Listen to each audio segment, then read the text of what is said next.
Le cuento que durante esta temporada invernal, ¿no?, que oficialmente arranca pues en el 21 de diciembre, resulta que aumentan los casos de depresión y está muy relacionada con la disminución de la luz solar. Vea esto.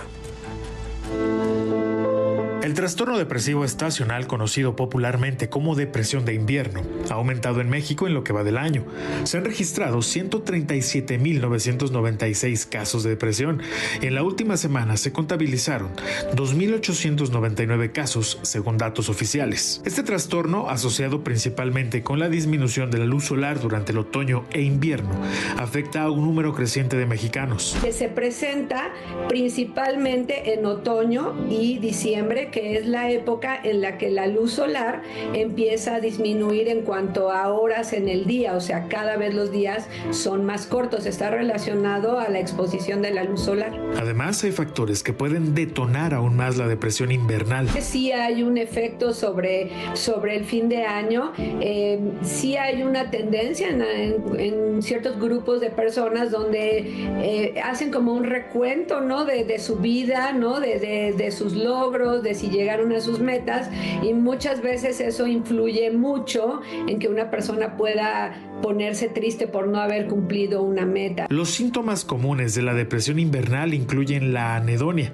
que es la incapacidad para disfrutar de actividades antes placenteras, cambios en el sueño como la necesidad de dormir más y un aumento en el apetito, especialmente por alimentos altos en calorías. Este trastorno es más común en países de altas latitudes, pero ha crecido en México desde la pandemia debido al aislamiento social, el sedentarismo y la menor exposición al sol. Cada vez salimos menos, nos transportamos menos al trabajo, mucho por esta parte de tener trabajo a distancia por Zoom.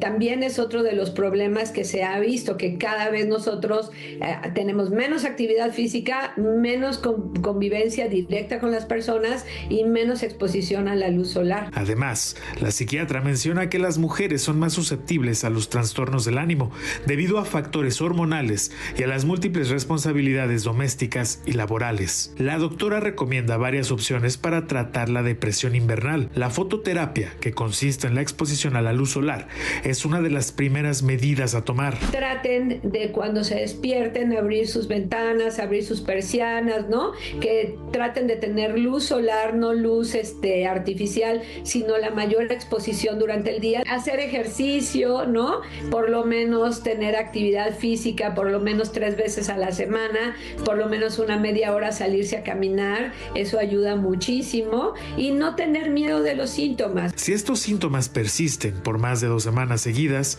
es crucial buscar ayuda profesional. Para Heraldo Media Group, José Miguel Velázquez. Bueno, y justamente para hablar de este tema, saludo a Mauricio Durán, quien es psicoterapeuta y especialista en desarrollo humano. ¿Cómo está? Muy buenas noches.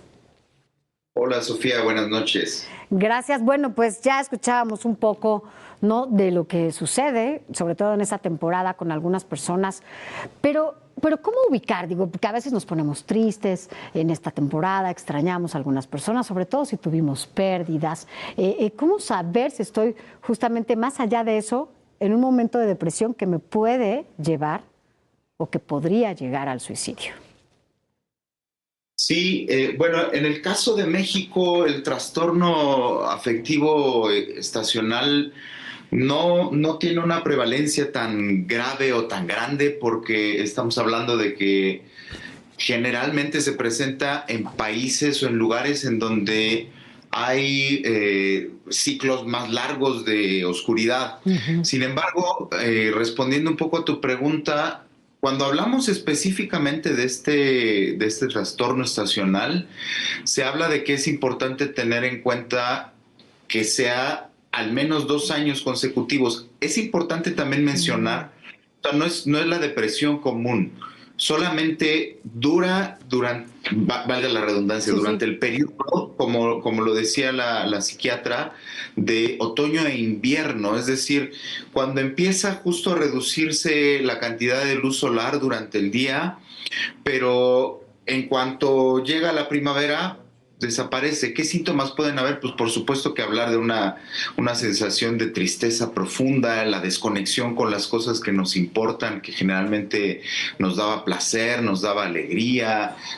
También hay cuestiones como falta de energía, como falta de ganas de hacer algunas cosas. Ya mencionaba algunas la psiquiatra, como esto del apetito, sobre todo con carbohidratos, porque los carbohidratos por un lado nos dan energía justamente para la fatiga y por otro lado tiene que ver con factores como nos llenan de felicidad los carbohidratos. Sí, siempre un pecado de esa naturaleza nos hace muy feliz, ¿no? De repente un postre, un pan, algo que tenga esta cantidad de carbohidratos. Por eso también la importancia de hacer ejercicio, ¿no?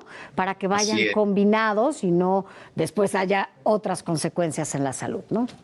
Bueno, además, por supuesto, el hacer ejercicio per se nos lleva a generar las hormonas necesarias, la serotonina, pues, ¿no? Entonces, no solo para equilibrar la subida de peso por los carbohidratos, sino también para estar generando estas sustancias. Y por supuesto que es bueno hacerlo lo más posible al aire libre cuando una ciudad como la Ciudad de México nos lo permite, ¿no? Sí, sobre todo, porque a veces no es tan fácil hacerla, a veces hay algunas contingencias. Ahora, a veces es difícil de inicio que se reconozca, ¿no? Que se está viviendo cierto tipo de presión. Todavía es más difícil recurrir a un especialista, ¿no? Que te cuesta trabajo a veces quienes no conviven, ¿no? O no ven esto de manera natural, porque hay quienes pues sí lo necesitamos, ¿no? Y vamos para una contención necesaria en la vida.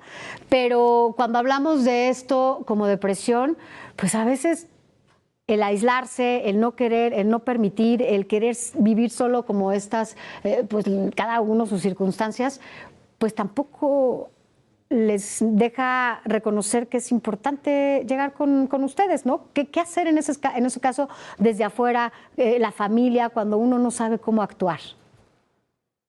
Desde afuera, digo, para empezar, sería importante que aprendiéramos como sociedad, las personas en el día a día, a escucharnos y a darnos espacio a lo que sentimos. Muchas veces hay una tendencia, hay temor a recibir los sentimientos displacenteros.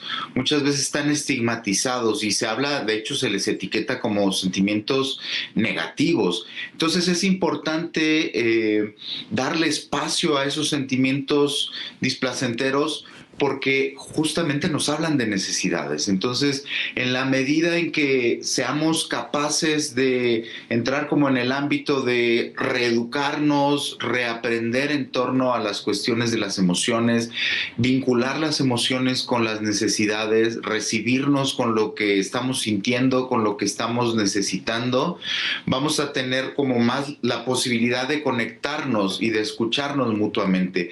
En la medida en que damos espacio a las emociones, vamos a tener más la posibilidad de quitar el estigma en torno a esos sentimientos displacenteros. Y además, por supuesto que hay un factor que tiene que ver con mandatos de género, con relatos dominantes que nos pegan más a los hombres. Los hombres tenemos la tendencia a no hablar mucho de nuestras emociones. Entonces, si vamos modelando esto desde la infancia, desde las infancias, acompañar y hablar de lo que sentimos, de lo que necesitamos, poco a poco se va a ir normalizando más y más y dejar de verlo solamente como la terapia, como un modelo resolutivo ante una situación problemática, sino más bien hablar de la psicoterapia como un acompañamiento también para mejorar las condiciones en la calidad de vida, si es que estamos como, digamos, entre comillas, bien. Porque además, digo, ya para cerrar, es importante, si desde niños, como lo menciona, nos enseñaran a expresar nuestras emociones, a decir cuando estoy mal, cuando me siento bien, cuando no tengo ganas, todas esas cosas seguramente en nuestra etapa adulta naturalizaríamos estas relaciones con, bueno, pues sí necesito, ¿no? Ir con un especialista, a lo mejor no sé cómo manejar esto, pero sí quiero expresarlo, pero no sé cómo hacerlo. Y difícilmente lo hacemos por ese estigma que hay. Sin embargo, hoy creo que es un punto importante para hablar de la salud mental. O sea, salimos, de por sí ya traíamos un rezago importante y después de la pandemia creo que hay todavía algo o mucho que resolver en casa, al interior, uno mismo, reconocer y que, bueno, pues las cosas sean distintas para nosotros, para nuestros hijos, y siempre hay lugares en donde pueden hablar de manera anónima, gratuita, siempre hay acceso para la gente. Creo que lo que hace falta justamente es dar a conocer esos espacios. Pero bueno, esperemos que no haya muchas consecuencias este diciembre, que todo sea distinto y que si lo sienten así, que puedan acudir o llamar para que sean atendidos. Doctor, como siempre, gracias. Gracias por haber estado con nosotros. Muchas gracias, Sofía, y un saludo. Buenas noches. Gracias, buenas noches.